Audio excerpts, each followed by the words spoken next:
تھا تو وہ روزانہ رات میں بیوی کے پاس سو کر بستر پر پیشاب کر دیتا تھا، روزانہ بستر پر پیشاب کرتا تھا۔ اس کی بیوی روزانہ صبح اٹھ کر کے ان کے پیشاب کرنے کی وجہ سے تنگ ہو جاتی تھی اور یہ سوچتی تھی کہ کیسا شوہر مجھے ملا ہے، مجھے کیسا خاوند ملا ہے، مجھے کیسا زوج ملا ہے، مجھے کیسا ہسبینڈ ملا ہے کہ روزانہ بستر پر پیشاب کرتا جاتا ہے اور روزانہ صبح مجھے اس بستر کو دھونا پڑتا ہے۔ تو آخر اس نے سوچا ایک دن ہمت کر کے کہ میں اپنے خاوند سے پوچھوں کہ آپ روزانہ بستر پر کیوں پیشاب کرتے ہیں۔ اس نے ایک دن ہمت کر کے اپنے خاوند سے کہا کہ شوہر صاحب، خاوند صاحب، اگر گستاخی معاف ہو تو ایک سوال میں آپ سے عرض کرتی ہوں۔ شوہر نے کہا کہ کیا عرض کرنا ہے بتاؤ۔ تو بیوی نے کہا کہ دیکھیے جناب، آپ اتنے بڑے آدمی ہیں لیکن جب رات میں آپ بستر پر سوتے ہیں تو کس طرح بستر پر پیشاب کر دیتے ہیں۔ تو شوہر نے جواب دیا کہ دیکھو میری پیاری بیوی، میں جان بوجھ کر پیشاب نہیں کرتا ہوں، بلکہ جب میں سوتا ہوں تو میرے خواب میں، میرے سپنے میں شیطان آتا ہے اور آ کر مجھے جگاتا ہے، کہتا ہے ارے کمبخت، ارے نالائق، ارے میرے دوست، کب تک تو سوتا رہے گا، کب تک تو بستر پر پڑا رہے گا، چل اٹھ میرے ساتھ سیر و تفریح کرنے کے لیے، میرے ساتھ گھومنے کے لیے۔ تو میرے دوستو، انہوں نے کہا کہ میں ان کے ساتھ گھومنے کے لیے چلا جاتا ہوں، لیکن جانے سے پہلے شیطان مجھے کہتا ہے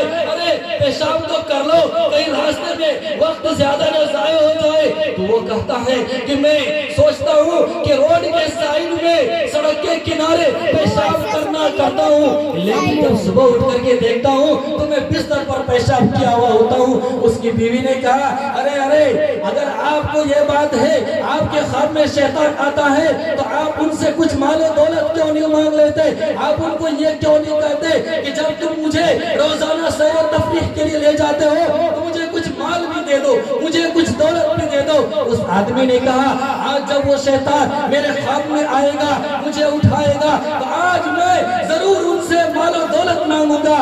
چنانچہ دستور کے مطابق جب وہ رات میں سوتا ہے، شیطان خواب میں آتا ہے اور اسے جگاتا ہے اور کہتا ہے ارے میرے دوست، کب تک تو سوتا رہے گا، سارا وقت برباد ہوتا چلا جائے گا، رات گزرنے والی ہے، چل میرے ساتھ ذرا سیر و تفریح کر لے۔ وہ جگتا ہے اور جگنے کے بعد شیطان سے کہتا ہے کہ اے میرے دوست، آج میں اس وقت تک تمہارے ساتھ سیر و تفریح کے لیے نہیں جاؤں گا جب تک تم مجھے ایک سوال پورا نہ کر دے، جب تک تم میری ایک شرط کو پورا نہ کر دے۔ شیطان نے کہا کہ بتا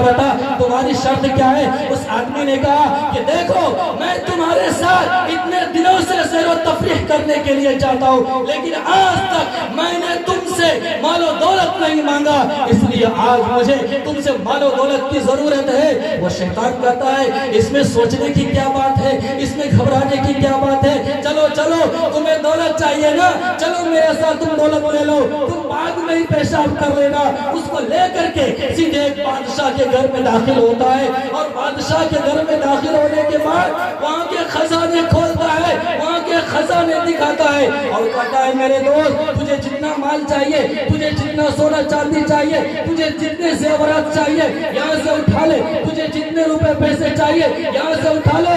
شیطان کہتا ہے، وہ آدمی کہتا ہے ارے میرے دوست، میرے پاس جیب میں 2 سے 3 ہے، اگر میں جیب میں بھروں گا تو میرے پاس بہت ہی کم مال آئے گا، ایک بورے کا انتظام کر دو، ایک کٹے کا انتظام کر دو، میں اس میں مال کو بھروں گا اور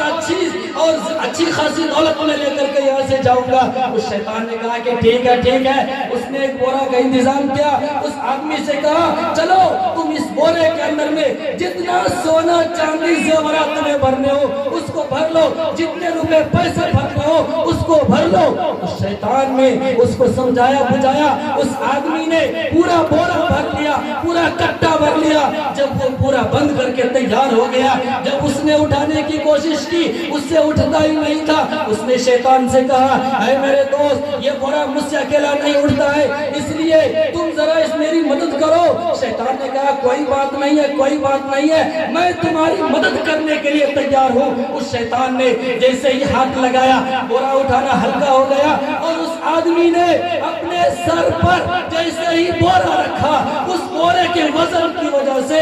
اس کا پیشاب اور پاخانہ دونوں نکل گیا۔